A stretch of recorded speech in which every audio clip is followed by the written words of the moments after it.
What are the key things to automate in your business? All right, so there was a question around automation.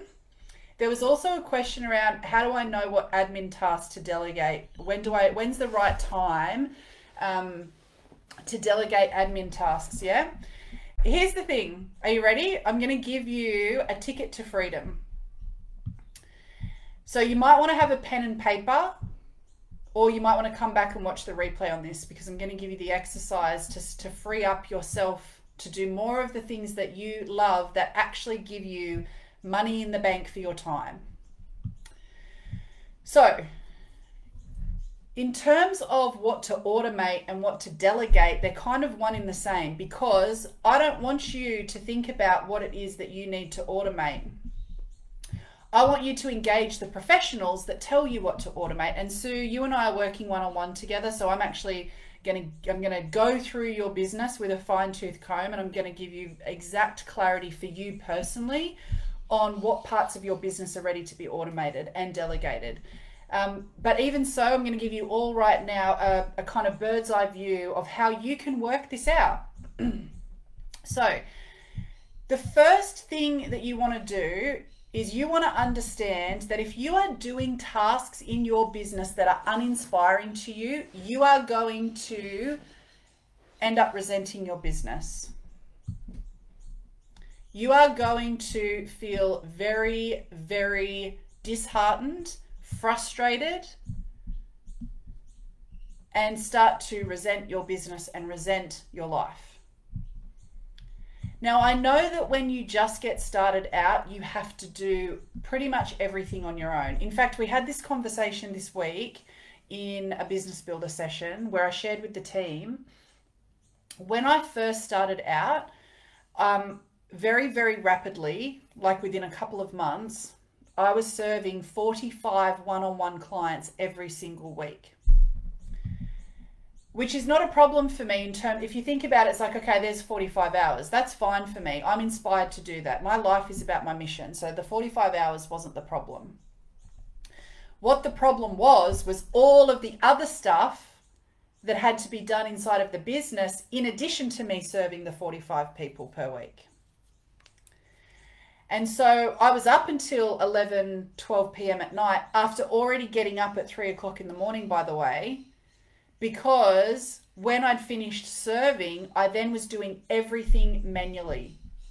Everything, every email, every contract, I was the finance person, I was the contract manager, I was the server, I was the PA, I was the tech person, I was everything. It took a lot of time. And it became very uninspiring to be doing all of those extra things. So please get clear that if you are going to do things that are uninspiring in your business, you're actually not doing yourself a favor. You're going to end up resenting your business, and that's not good, because then it blocks people from coming to you, blocks clients. So the first thing that you want to do, here we go, get your pen and paper ready. The first thing you want to do is you want to make a list of everything that you do in a day. And I don't just mean in your business. Every area of your life, write out what it is that you do. And then I want you to take a colored highlighter and I want you to highlight all of the things on that list that are currently uninspiring to you.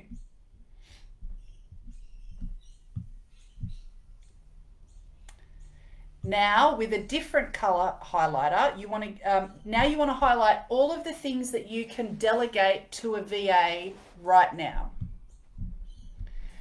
And by the way, don't think that delegating tasks to a VA is your one-way ticket to escapism. People have this thing in their brain where they think, I'm just going to get a VA, it's going to solve all of my problems, they're going to handle everything. When you first engage a VA, or you have a VA, but there's a new process that you're going to delegate, it actually takes a lot of time. You've got to write or be in relationship with them to help them write it, the workflow, the structure, and the process. And if you're not clear on what the workflow, structure, and process is for that task, you're going to struggle to delegate it. So there's actually like a phase of getting ready to delegate that requires time. And again, we're so quick. We want to get up that staircase. We want to run to the top, and we're like, I should have more money now. I should have more clients. You can't get to the next step until you've conquered this one. There are structures, workflows, admin processes for everything that you do in your business. And the quicker you can get those things set up, the quicker you can get to the next step. People are trying to get to the next step without having systems in place. Team, it's not going to work.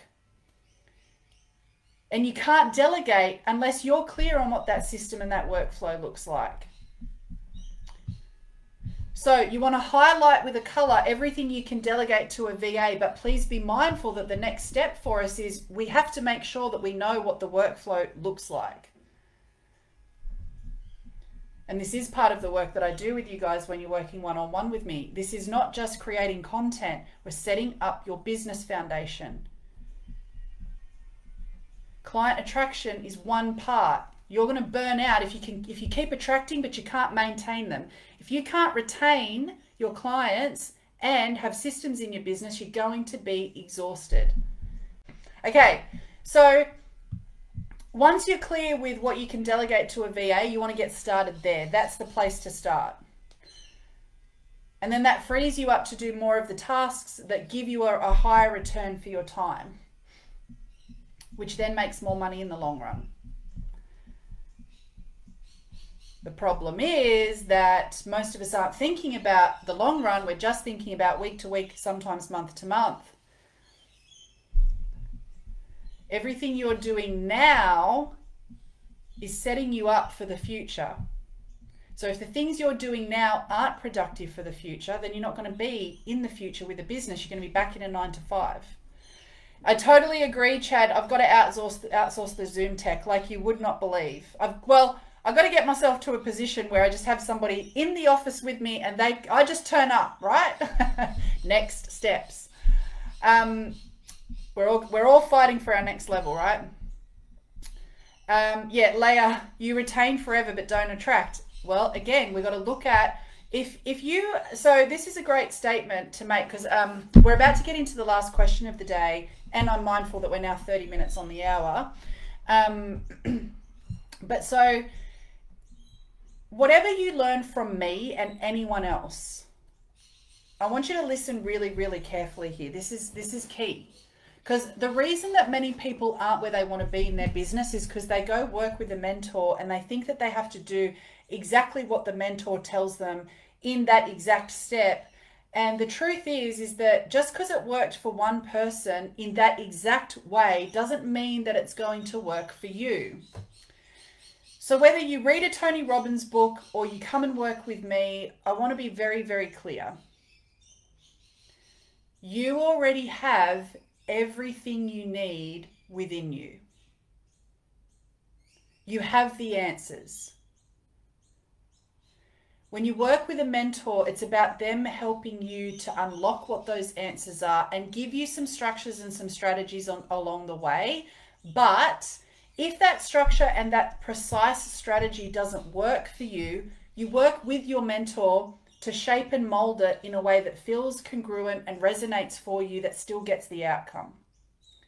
And sometimes you might try a strategy and you've got to try it to learn that that doesn't work for you. You can't know unless you've tried. You can't know if you like the jacket unless you try the jacket on, right? It's a process of elimination.